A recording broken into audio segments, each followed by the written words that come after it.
What's up, guys? Welcome back to the Educated Barfly. Today we are going to be making a cocktail from Death & Company. So Death & Company cocktails, I don't think that I have really given too much attention to, and we really need to start doing more of them. We've done a few, but not a ton, and they are really not, they are one of the most popular bar programs in the country for a reason.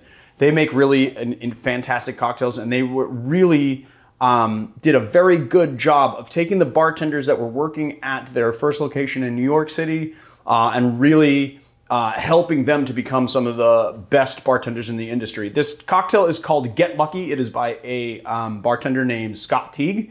And I don't know that much about Scott Teague other than that he worked at Death & Company, he worked at Clover Club. He's a very well-known New York City bartender. And then also I wanted just a little note on subbing out ingredients because the Death & Company guys, I have noticed, they call out a lot of very specific brands when they make their cocktails.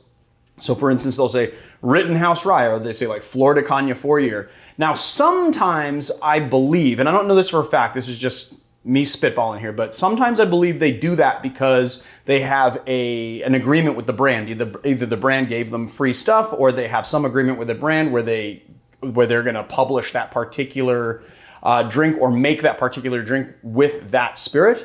And then sometimes there's like a flavor reason. So for instance, the reason why I bring that up today is because we're using Flor de Caña, which is a light rum. And honestly, it is a very dry rum. It is it's going to react in a very specific way in this cocktail. So it is going to be very hard to find something that is going to replace it in this drink.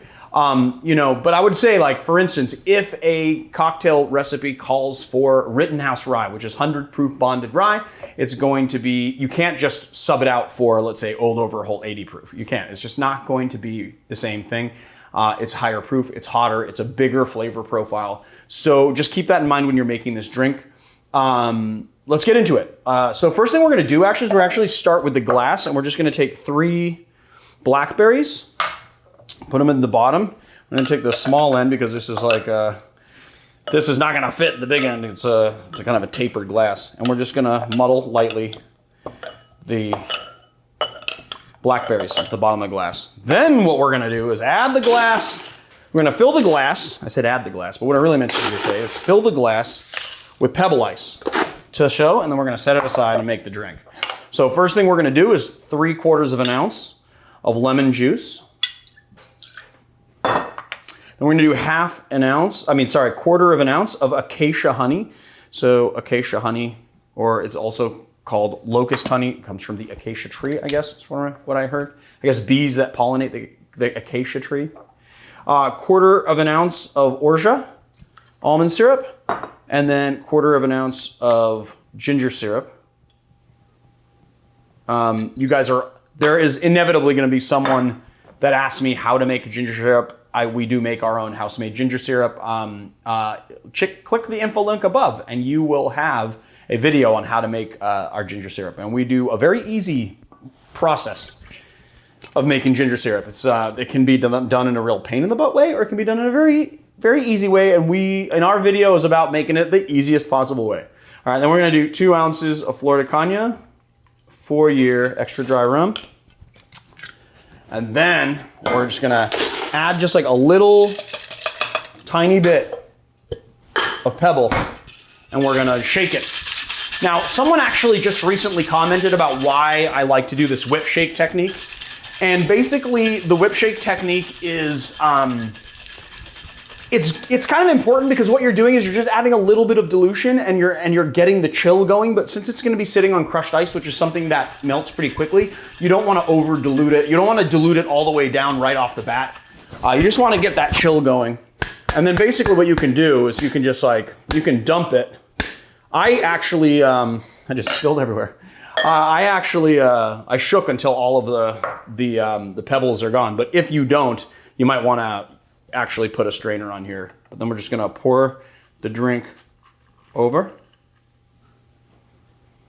Just add a little more pebble. And then we're just going to add a little Peychaud's to the top, a few dashes. And then we're going to add a little nice snow cone on top, like so. And it kind of gives you like a little Kind of gives you a little level.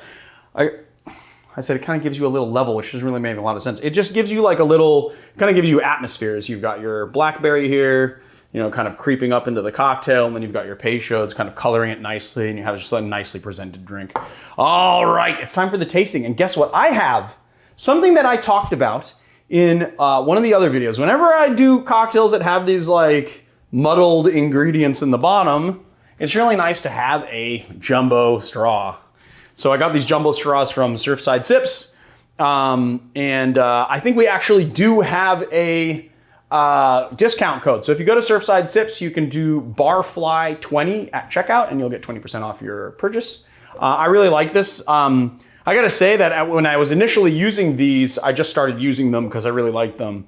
I didn't even have a deal with them. I just think they're awesome straws. They're really, really great. So here we go, let's take a sip. And kind of incorporate a little bit.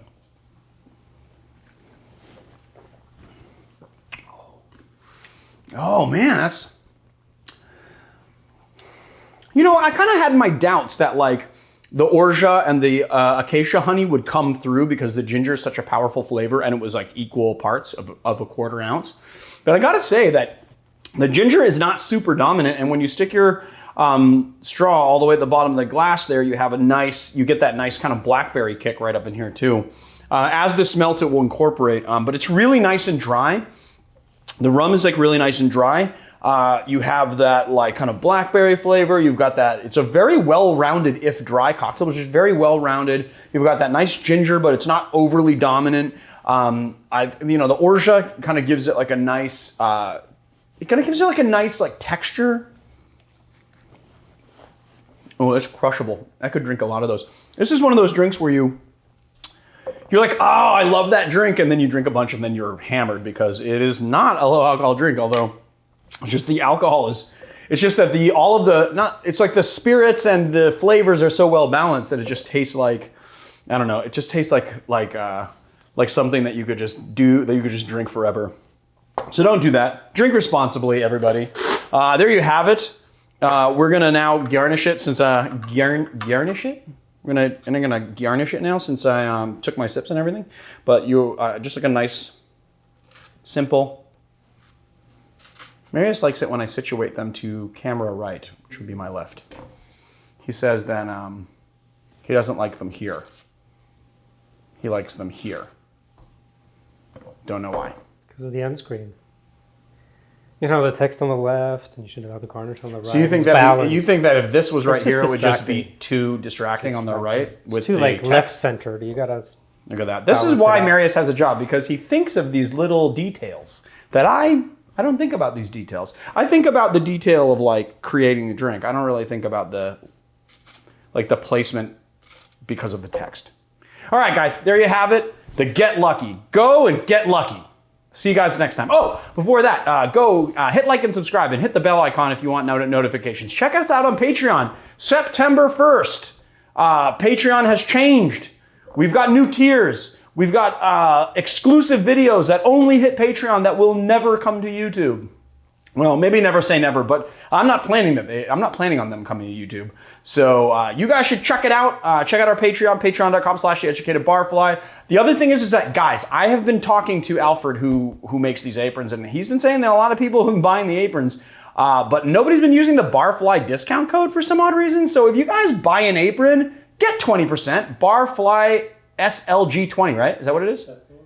Barfly SLG20 at checkout and get your 20% off. I will see you guys on another time.